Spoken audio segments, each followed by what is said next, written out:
একে কাদা প্যাচপ্যাচে রাস্তা, তার উপর দীর্ঘদিনের নজরদারির অভাবে রাস্তায় তৈরি হয়েছে ছোট বড় গর্ত। তারই মধ্যে হয়েছে ভারী বৃষ্টি।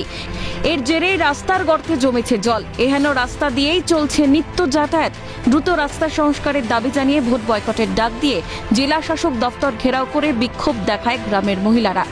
ছবিটা পুরুলিয়ার তুম্বা ও খেদারি গ্রামের মধ্যে প্রায় 3 কিলোমিটার রাস্তার।